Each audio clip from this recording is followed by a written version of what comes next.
Pera aí que tem um bilidinho aqui mordendo o meu pé. Vem dar oi pro pessoal, senão o pessoal vai achar que eu tô ficando doida. Olha aqui, olha o tamanho do bilidinho. Eu tô falando de você. Olá, amigas e amigos aqui do meu canal, tudo bem com vocês? Eu sou Isabela, sou arquiteta urbanista e também designer de interiores. E o vídeo de hoje é a segunda etapa da construção de uma casa do zero, né? A segunda etapa de uma obra, que é o quê? Projeto. Sim, hoje vamos falar sobre projeto, a importância de um projeto. Você sabia que projeto é nada mais, nada menos do que um documento? Sim, você tem esse documento que pode te salvar dependendo ou não ali de como que vai ser o andamento dessa construção, tá bem? Então fica aqui no vídeo de hoje que eu quero contar tudo pra vocês. Já se inscreva no canal, deixa seu like, eu tô fazendo essa série, né, contando em vídeo por vídeo, às vezes até 2 vídeos de um único assunto, para que vocês possam entender como que é essa construção de uma obra, que não é apenas ali um desenho qualquer. A gente precisa seguir passo a passo para que você não tenha aquela temível dor de cabeça e que aquela frase que todo mundo fala, e obra só dá problema, seja verdade, tá bem? Bom, já falei pra vocês que a primeira etapa seria contratar um arquiteto, correto? Também já falei pra vocês aqui nos outros vídeos que contratar arquiteto não é caro. Já disse também que o arquiteto pode te ajudar na compra do terreno. Então, se você ainda não tem o seu terreno para fazer sua construção e tá pensando em construir, tá pensando em dar uma estudada, uma analisada nos terrenos em alguns bairros específicos, chama um arquiteto que ele também pode te auxiliar nisso. Então agora, né, com o terreno, com o arquiteto contratado, com tudo bem certinho, a gente pode dar início ao nosso projeto. E não é simples assim. Aí o arquiteto agora vai sentar e vai projetar a minha casa de 3 quartos, sendo uma suíte. Eu quero um closet também, mais um banheiro social, um lavabo também, que eu acho interessante. As visitas vão entrar no meu corredor íntimo. Quero uma sala de TV, eu quero também uma varanda gourmet integrada com a cozinha, piscina cascata, um quartinho, né, um depósito lá nos fundos. E eu acho que é isso. E ao todo tem que dar 100 metros quadrados. Antes do arquiteto começar a fazer o famoso desenho que as pessoas chamam no papel, ele ainda tem muito mais para analisar. Mas então a primeira lição que a gente vai ter sobre projeto não é desenho, projeto não é rabisco. Sabe quando você fala assim para aquele seu parente que é arquiteto, aquele seu amigo arquiteto, ou se você tá indo falar com um arquiteto qualquer, só queria umas ideias? Pois é, arquiteto vende ideias. O serviço do arquiteto é pegar essas ideias e passar para o papel. Então a forma do arquiteto sobreviver é através das ideias dele sendo passadas para esse papel. Então não peço uma ideia para um profissional da área. E é claro, pessoal, cabe a nós, profissionais da área, colocar na cabeça de vocês que projeto não é desenho. Às vezes eu vejo muitos stories, eu vejo muitos profissionais falando de desenho, projetinho, ai, como eu odeio quando falam projetinho. Não, projeto. Projeto é um documento, como eu comecei falando no início do vídeo. Até porque, gente, desenho no primeiro dia de obra, ele se perde lá no meio da muvuca. Tá, Isabela, mas então o que é esse projeto? São essas ideias que vocês têm na cabeça e passam pro papel? Sim, projeto é um documento ali datado, onde as ideias do arquiteto, mais com os pedidos do cliente, mais com o que o meu terreno está propondo ali para mim, eles se transformam e a gente consegue colocar tudo isso num papel. Então esse documento, gente, ele consta com uma série de estudos, muitas vezes não envolvendo apenas o arquiteto. Se você tem um terreno aí com muitos desníveis, a gente vai precisar chamar um topógrafo para a gente poder fazer o levantamento das curvas de níveis desse terreno. Ou seja, tem o estudo de um outro profissional. Esse estudo, esse outro documento, esse outro projeto desse outro profissional precisa vir nas mãos do arquiteto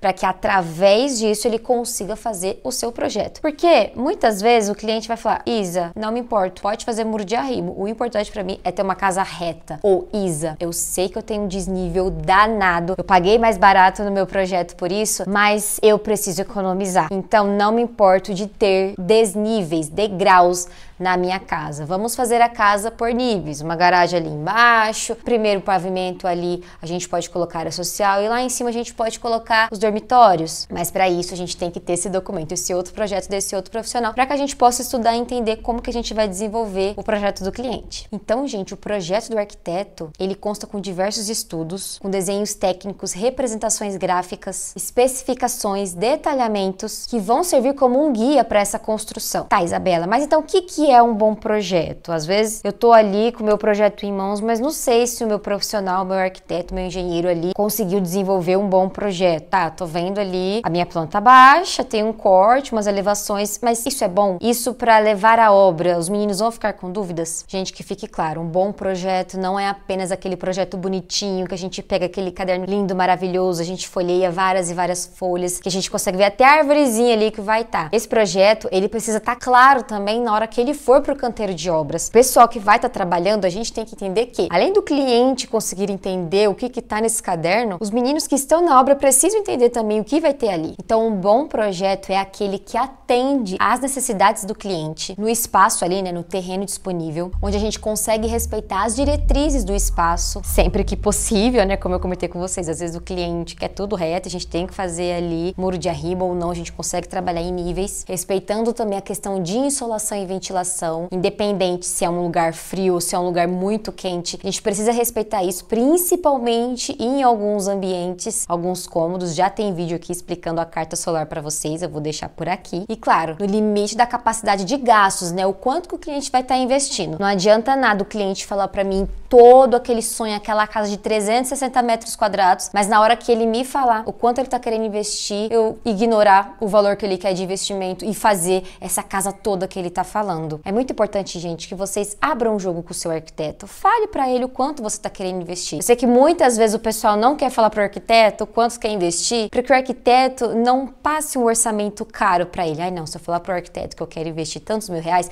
ele vai cobrar mais caro no projeto. Gente, isso é um tiro no pé. O arquiteto precisa saber o quanto você está disposto a investir na sua casa. E eu já fiz cálculo para vocês aqui nesse canal falando o quanto é barato contratar um arquiteto. E é claro, né, gente, para que todo esse desenvolvimento do projeto aconteça, para que o arquiteto saiba o que o cliente quer, a gente precisa de reunião. É a reunião de briefing, que a gente fala, né? E é muito importante que todas as pessoas que vão habitar essa casa, que fazem parte desse projeto, estejam presentes. Não adianta nada, às vezes, eu só conversar com a esposa sem o esposo do lado. É claro, às vezes não dá pra gente conseguir juntar todo mundo ali da família pra ter uma única conversa, por isso que a gente vai marcando várias reuniões. Mas é muito bacana quando a gente consegue reunir a família inteira pra ter essa conversa, porque daí um começa a falar em cima do outro, e aí um fala, não, mas você não faz isso, você tá querendo isso agora, mas você é bagunceira, e agora você tá querendo uma marcenaria pra deixar tudo arrumado, mas você vai deixar a porta do armário aberta. Então assim, eu como arquiteto, eu consigo entender como que é o desenvolvimento, né, como que é a vivência dessa família, porque às vezes a pessoa, ela tá me pedindo algo que ela viu na internet, em algum outro vídeo, ou na casa de algum conhecido, mas na vivência dela, não é isso que acontece. Por isso que é importante essa troca do profissional com a família.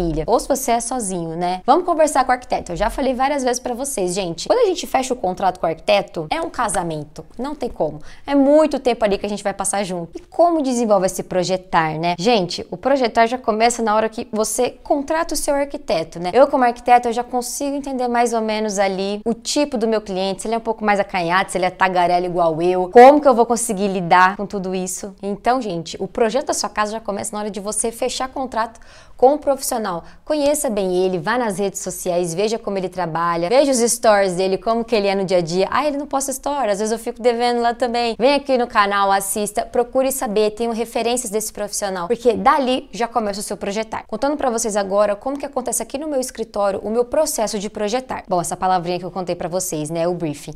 Antigamente, quando eu comecei na área, os meus primeiros projetos, o que eu fazia? Eu mandava um checklist pro meu cliente, falar lá quantos quartos ele queria, qual estilo ele gostava, a metragem da casa, sabe, umas perguntas bem básicas e genéricas, uma coisa bem engessada, sabe, gente, nem um pouco visual, não tinha imagens de referência para o cliente falar, gosto disso, não gosto daquilo, uma coisa muito engessada. E a arquitetura, gente, é totalmente visual. Como que eu vou entender o cliente desse jeito? Fala pra mim. Então, primeiramente, quando o cliente manda mensagem pra mim pedindo o orçamento, Isa, quanto você cobra para fazer um projeto X? Agora, no meu escritório, a gente tem um formulário, ou seja, o cliente vai responder esse formulário com algumas dessas perguntinhas básicas. Ali eu também pergunto o quanto ele quer investir, o quanto tempo, se ele tá com pressa ou não, ele tá com tempo para fazer um projeto com calma, para pensar e depois começar a construção. Aí eu marco uma reunião com esse cliente, tá? Para eu estar apresentando a minha proposta, converso ali um pouco mais com ele para entender como que ele quer e faço a minha proposta para ele. Eu mostro quem sou eu, como que o meu escritório trabalha, as etapas de projeto, quanto tempo a gente vai levar. Às vezes acaba mudando, que ali no meio dessa conversa mesmo que eu tenho com ele, eu consigo entender um um pouco melhor e falo, olha, talvez para esse tipo de projeto a gente vai precisar se estender um pouco mais no tempo, ou não, dá para ser um pouquinho mais rápido. E eu faço a minha proposta com ele. Então, o cliente fechando o contrato comigo, aí sim, marcamos essa reunião que eu conversei com vocês, onde eu quero estar com toda a família reunida, para que eu possa fazer esse briefing com essa família toda, para entender como que eles funcionam. E assim, gente, maioria das vezes, eu mais escuto do que falo. Eu quero ouvir o que eles têm para me contar. Os pontos negativos, os pontos positivos, faço uma pontuação ou outra. É a hora do cliente me contar tudo o que ele quer, o que ele sempre sonhou, me mostrar as imagens de referência. Olha, Isa, eu cresci numa casa onde o piso era vermelho, casinha de vó, sabe? Mas eu não quero um piso vermelho, mas eu quero alguma coisa que me remeta a isso, porque é muito confortante para mim. Eu, como arquiteta, vou buscar lá nos meus ensinamentos e nas minhas referências como que eu posso agregar isso no projeto do cliente. Aqui entra a parte também onde a gente consegue falar um pouco mais de valores, onde eu conto para ele as etapas que a gente vai ter que fazer um investimento maior, qual que é as etapas, como que vai ser o cronograma dessa obra. Quando eu vejo que nem os clientes sabem muito bem o que eles querem, quando eu vejo que tá uma coisa muito genérica, eu quero 3 quartos, né? Sala, cozinha, coisa básica. Vamos lá, vamos conversar comigo. Preciso entender na minúcia o que você gosta, o que você quer. E aí eu começo a falar mais do que escutar, né? Mostro mais imagens. E tá tudo bem, gente, porque como eu disse, tem clientes que hablam bastante, assim como a minha pessoa. Tem clientes que são mais acanhados. E aí eu tenho que entrar lá pra resgatar dele, puxar alguma memória pra entender como que ele funciona e como que ele quer a sua casa. E aqui, gente, normalmente o arquiteto já tá ciente de como que é esse terreno, né? Já viu imagens, ou se o arquiteto ajudou o cliente a fazer a compra desse terreno, ele já foi lá, ele já sabe a informação do norte, né, para onde que o meu sol tá nascendo, a questão da ventilação, se eu tenho casas, né, ou prédios ao meu redor que vai atrapalhar na questão da sombra, as normas também da prefeitura ou do condomínio que essa pessoa vai estar construindo. Para que eu consiga projetar, eu preciso ter essas diretrizes. E às vezes nessa minha primeira conversa com os clientes, quando eles começam a me falar desses sonhos, do que eles idealizam, eu já com esse embasamento técnico já consigo falar, olha, a prefeitura tá pedindo que a gente tenha um pouco mais de recuo, talvez essa ideia que você tá querendo fazer da garagem aqui não vai ser muito legal, vamos ter que dar uma recuada. Às vezes a gente já consegue fazer isso, ou então só depois na hora de apresentar mesmo o projeto para o cliente, para que ele possa entender o porquê que a gente teve que fazer algumas modificações daquilo que ele nos pediu. Um exemplo, né, gente, teve um rapaz que veio conversar comigo para fazer a reforma da varanda gourmet dele, e ele meio que fez uns rabiscos para mim. Eu amo também quando o pessoal rabisca, tá, gente, porque a gente consegue se envolver ainda mais. Eu tento entender o porquê que o cliente fez assim. E ele me falou, Isa, pensei de colocar a minha piscina desse lado, porque saindo ali da garagem já fica mais fácil. E eu já tinha olhado pelo Google Maps ali onde que era essa casa, e eu vi a questão do norte dele. E eu falei, olha, não fui lá pessoalmente, mas pelo que eu dei uma pesquisada, aqui vai bater sombra do meio-dia pra frente. Você vai conseguir aproveitar sua piscina até meio-dia. E aí, vale a pena eu reformar toda essa varanda gourmet desse jeito aqui, só que meio-dia sua piscina não vai ter mais sol? Então nessa primeira conversa a gente também já consegue dar esses toques pro cliente, para que quando ele venha na nossa primeira reunião de apresentação de projeto, ele não fala, meu Deus, cadê aquilo que eu pedi, né? E se o arquiteto não ajudou, né, o cliente a comprar esse terreno, né, indico sim que antes de ter essa primeira reunião de briefing, já com o contrato assinado, por favor, tá? Que o arquiteto vá lá conhecer esse terreno, para justamente pegar essas informações de insolação, ventilação. Se às vezes o cliente falou que o terreno era lisinho, porque, gente, foto, vídeo engana. Às vezes o cliente fala, não, meu terreno é lisinho, nem vai precisar mexer terra. A hora que você chega lá, você fala, não vai precisar não, né? Vamos contratar um pessoal, sim, um topógrafo, para tirar as curvas de níveis, pra gente entender o que a gente vai fazer aqui. Agora, se você quiser muro de arrimo, então tá bom, vamos fazer o projeto do muro de arrimo, porque tem que ter projeto. Entendam, gente, sempre que tem projeto, não vai ser gasto. É projeto de elétrica. Mais pra frente eu vou falar isso pra vocês. Eu, Isabela, eu indico os pontos elétricos, os pontos hidráulicos, os pontos de iluminação. Mas eu, Isabela, não faço os projetos elétricos. Aí eu tenho que sempre explicar para o meu cliente, Isa, mas você falou que faz e não faz? Como assim? Eu, como arquiteto, sou habilitada a colocar. Aqui vai ter uma tomada baixa dupla, que é o que eu tô vendo aqui. Agora, como que vai ser o projeto da ligação desse monte de fio aqui, onde o conduíte vai passar? Eu, Isabela, não faço. Ou seja, precisamos de um projeto elétrico para isso. E tem pessoas específicas para isso. Mesma coisa com hidráulica. Eu vou colocar, aqui vai ter um ponto de torneira, que eu vou colocar uma bica de parede, então ponto de água, certo? Com a bica de parede. Preciso de um projeto. Então, gente, questão do muro de arrimo nunca vai ser um gasto. É uma segurança que você tem. E aqui, mais uma vez, eu reformo, gente, sobre o cliente abrir o jogo, os valores, o quanto ele tá querendo investir nessa sua casa. Porque, como eu disse, às vezes não quer falar o valor porque o arquiteto vai cobrar mais caro. Aí, no final das contas, o cliente tá colocando uma torneira de 12 mil no lavabo dele. Só que deixou de gastar numa etapa muito importante, como na fundação da casa. Brincadeiras à parte, não tão brincadeiras assim, porque isso acontece. O arquiteto precisa saber o quanto o cliente quer investir ou se o investimento é infinito. Mas quando o investimento é infinito, gente, a obra não acaba nunca. É sempre assim. Porque o cliente sempre vai ter aquela carta na manga de tipo assim, ah, mas agora eu quero trocar isso. E a gente tem que ir lá refazer.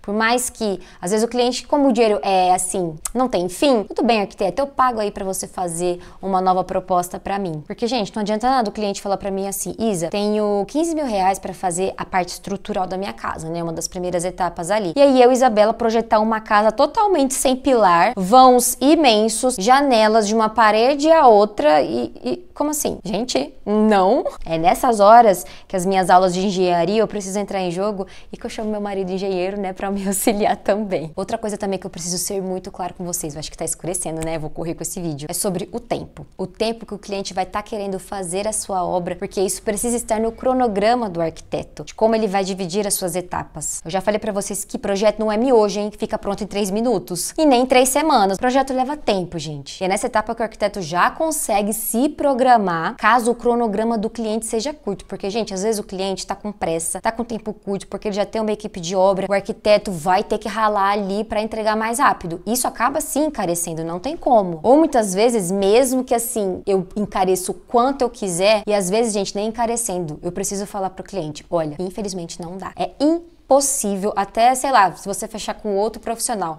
porque o tempo que você está querendo realizar isso, a gente depende de outras pessoas trabalhando, a gente depende de materiais das lojas que vão vir, que a gente não sabe se vai chegar na data certa, a gente depende do tempo, do clima, se vai estar chovendo, se vai estar sol, tudo depende. Então a gente tem que ser franca também. Lembrando, gente, o projetar é diferente do acompanhamento de obra. É claro, se lá no começo do seu contrato com o seu arquiteto você fechou um contrato de projeto e acompanhamento de obra, o seu arquiteto vai estar projetando e assim que esse documento, esse projeto for a obra, o seu arquiteto vai fazer o acompanhamento ou o gerenciamento de obra para ver como esse projeto está acontecendo. Às vezes você vai contratar o seu arquiteto para fazer o projeto e fazer alguns acompanhamentos da obra. Ou seja, seu arquiteto vai passar lá em datas que vocês vão combinar, ele vai passar na obra para ele ver se o projeto que ele desenvolveu está sendo feito conforme aquilo que vocês combinaram, conforme está no documento projeto. Se as coisas começarem a sair diferentes e o seu arquiteto não é um gerenciador de obra, gente, a culpa não é do seu arquiteto, tá bem? E, gente, vocês vão ver como é necessário ter um acompanhamento de um arquiteto na obra. Eu, Isabela mesmo, eu não faço gerenciamento de obras, eu precisaria ter uma equipe para estar me ajudando ali a acompanhar todos os dias, obra por obra. Eu sozinha não dou conta. Mas apenas meus clientes contratando eu para que eu faça uma visita semanal. Tem alguns que já querem fechar o pacote. Isa, quero fechar o pacote com você de 3 meses, uma visita por semana. Gente, precisei voltar outro dia para terminar de gravar o vídeo para vocês. Mas, voltando. Tem clientes que já preferem assinar o contrato comigo para que eu faça o acompanhamento da obra dele. E caso você contrate o seu arquiteto para que ele acompanhe ou gerencie a sua obra, lembrando que são coisas diferentes, mas se ele está acompanhando e algo de errado aconteceu ali na hora do vamos ver, na hora da construção, esse probleminha que surgiu, ele pode ser às vezes resolvido ali, em obra mesmo, às vezes a gente precisa tomar uma solução rápida e prática, ou muitas vezes, e o que é mais indicado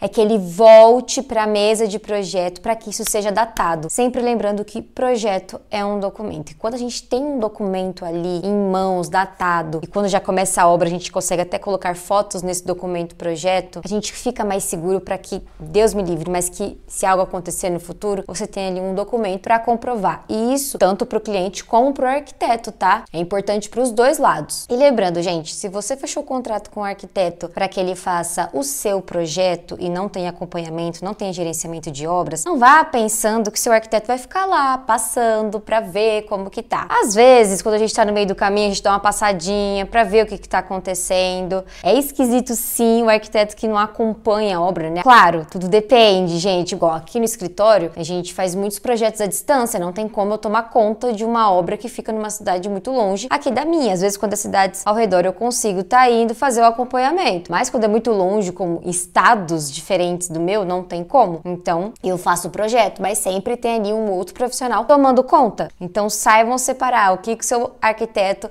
tá fechando de contrato com você. O projeto, o acompanhamento, o gerenciamento de obra. Às Às vezes o cliente não quer mesmo fechar o acompanhamento com o arquiteto ali no momento, porque tem uma outra pessoa, algum parente que vai estar acompanhando essa obra, né, que seja um engenheiro, enfim. E às vezes a gente tá ali dando uma passadinha por outra obra ali por perto, a gente passa em frente pra ver como que tá desenrolando. Só que, gente, não adianta.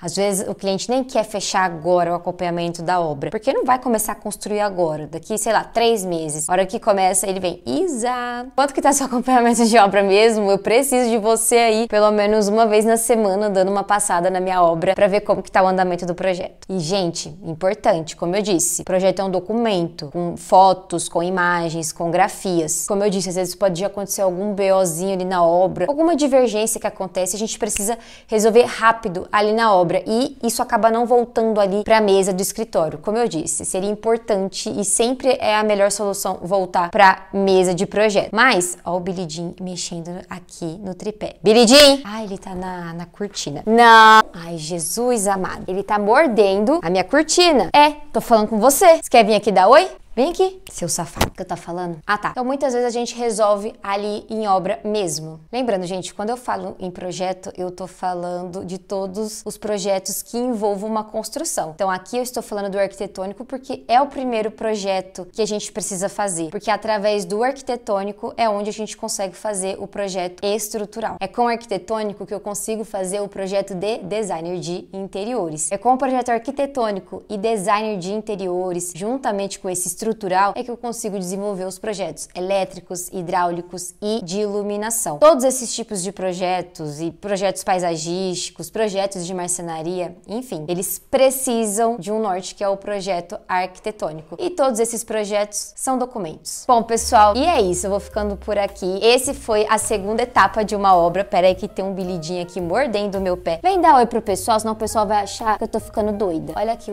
olha o tamanho do bilidinho. De você. Olha o tamanho do Billy Jean. Meu filho me anda, meu filho, né? Espero que vocês tenham gostado do vídeo. Essa etapa é a etapa de projeto. Como eu disse, eu tô explicando etapa por etapa de uma obra. E aqui eu quis deixar muito bem explicado. Já tem vídeos no canal onde eu falo da importância de um projeto. Mas como estamos fazendo, né, a sequência, etapa por etapa, quis aqui vir mais uma vez explicar pra vocês a importância de você ter um projeto arquitetônico primeiramente. Lá no primeiro vídeo que eu fiz aqui contando as 25 etapas de uma obra, tem muitos comentários falando que o arquitetônico não é o primeiro projeto a ser feito. Primeiro você precisa contratar um engenheiro. Como eu disse, pessoal, em outros vídeos, a diferença de um arquiteto e de um engenheiro, que eu estudo e que o engenheiro estuda para poder desenvolver o projeto arquitetônico. Então vou deixar o vídeo linkado aqui também para vocês entenderem a diferença e por que que o arquiteto tem sim que ser o primeiro a ser contratado para poder estar fazendo esse projeto arquitetônico. E aí logo em seguida a gente consegue fazer os outros projetos que são importantíssimos, tá? Não é porque o arquitetônico vem primeiro que a gente não precisa ter outros projetos e tem vários vídeos aqui no canal onde eu explico a diferença pra vocês. Eu espero que vocês tenham gostado desse vídeo. Me sigam nas redes sociais vizinhas que eu também vou deixar por aqui. Se inscreva aqui no canal, ative as notificações para que vocês fiquem de olho nas próximas etapas de uma obra e que vocês não percam nenhum vídeo assim que sair aqui no canal, tá bom? Tchau! Pronto, a mãe terminou de gravar. Vamos brincar? Meu sofá não, Billy Jean.